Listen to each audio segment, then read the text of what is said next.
I am Rachel Jung. I manage the project management office here at Brewer Science. Today's topic, we're going to go through the 5 phases of project management. So at a very high level, we want you to be able to take an idea, plan that idea, execute the idea, and then ensure the idea's success to completion and close that project and wrap it up and move on to the next one. So the first step we have is concept and initiation. So this is really where you have the idea. So let's say you want to build a tree house or a Lego house. So in that sense, you have this idea. How do you want to put that idea into the plan? So what tools do you need to build that house? Maybe you just need Legos. Or if you're building a tree house, what tools do you need, like hammer, nails, etc.? What kind of skill set do you need to build that Lego house? So it's a good idea to take a look at exactly what you'd like, what problem you're trying to solve, and determine really who needs to help you put that together. So that's part of that defining the project team. So in that, you also have roles and responsibilities. So you'll have a project team leader, and potentially that person will be the one advocating for your project. So if you want a new Lego house, where are you going to build the Lego house? So this lead will help you get resources and get people for you to build this Lego house. Also with the roles and responsibilities, you'll have a project manager, and that person will be managing the activities, the deadlines, the schedule, and also making sure that you're staying within scope of the Lego house. So say you go down the path of Lego house and someone mentions that they want to build a bridge, but that is out of scope. You don't have enough Legos to build the bridge. This gives you an opportunity to stay on track, and that project manager helps you focus and make sure you have all the resources that you need. Along with the actual project manager, you'll also have the project team members, and those are the ones that have the expertise in building the house. Some might build a better foundation, some might build better walls, some might have better design. So you'll have each of those team members as part of that project team. So along with that project team, you'll be outlining the goals. So the project manager will help you keep that on task to make sure that you have that goal and that vision of the project in the plan. All right, so step 2 is the definition and planning. So this is more of getting into the details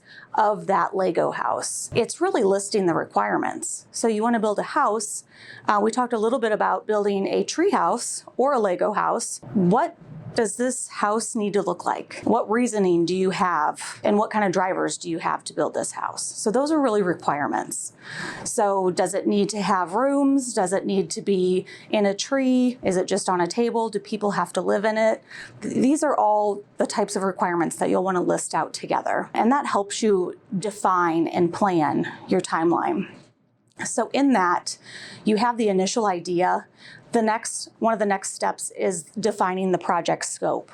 So you're really refining the scope, and this is very important as you're moving through the project, because as I mentioned in the first step, you might have someone that wants to build a bridge. You have to stay on task in order to complete that project. You may not have resources to complete that if you go beyond the scope. The next step would be identifying the specific task. So we have listed the requirements. So we've decided, okay, people have to live in this house. So, or not live in it, but they actually have to be able to go into the house. So it can't be a Lego house. It has to be a tree house.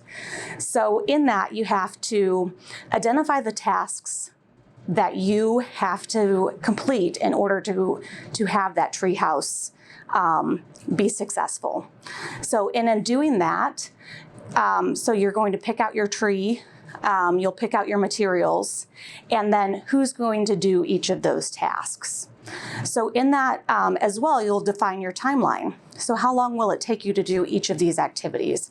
And also assign those resources that you have, your project team. If you have to hire or consult someone outside of the project team, then you'll want to take that into account as well.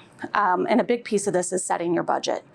The budget is, you'll be wanting to look at those costs throughout the building of your treehouse. Do you have enough money to actually pay for the materials?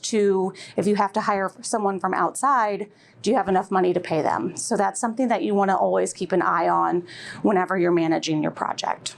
All right, so the step number 3 is execution.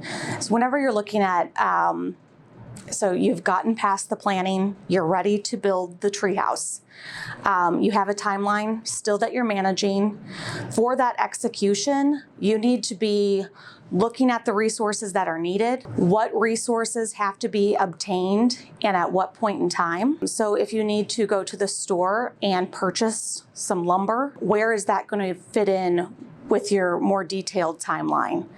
This is really where the work happens, the actual building of the treehouse. You'll want to make sure at this point you have deliverables set. All of the stakeholders, those that are part of that project, they understand what's going to be delivered, which that means what's going to be completed in that amount of time and what to expect. So you're managing those expectations. In doing that, we have the team communications with scheduled meetings. So maybe you have, with your project team, you're meeting once a morning, every day throughout the week. If the treehouse, if it's going to take a weekend to build, maybe you're meeting every couple hours just to stagger that to make sure that you don't have any surprises, and that's a big piece. So throughout that, I cannot express enough that communication is key to everyone involved. And then step number 4, we have performance and monitoring. This is where, as the treehouse is being built, you'll be monitoring that performance throughout.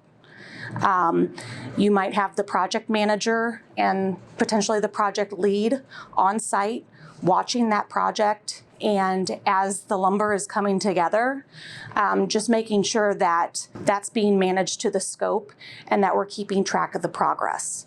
That also gives them the opportunity to correct any errors. So if they see that the steps that they're putting into the treehouse are not, in the correct design or in the correct construction, then they have a chance to change that and work with the team to correct the errors. This entire time, you'll be also watching your budget, making sure that you have enough money to cover all of the materials, the labor, and any services that you might need. And at the same time, you'll want to have the consistent team communication and status reports. So that, again, is whether or not, you're meeting one-on-one with the project team and anyone that's doing the work, or you could be having these small group meetings to see how it's going. If you're not really getting what you need as a project manager, then you want to make sure you have those candid conversations and that two-way communication as you're working through these projects. So last is step 5, which is project close. At this point, the treehouse is built. It's great. You're ready to go into the treehouse, hang out in the treehouse with the project team. You want to take a look around, make sure that it has everything that's on those requirements lists that you set out to define at the beginning. And you want to check with your stakeholders to make sure that they're also satisfied. So that's part of the just managing the change, is making sure that your stakeholders are satisfied in that sense. So the first step, really, finishing that project punch list. Look at your task list. Make sure that everything that you plan to do, you check that off. Or if it's not something that needs to be done, then you mark it out to ensure that whenever you're closing out the project that did not need to be completed, it might have just been something that we can use in our lessons learned for next time, that the next treehouse we build, we don't need that step, so we don't have to use that in planning. So at that point, you're going to hand off the project to the owner. The treehouse is done, it's theirs, the project is complete.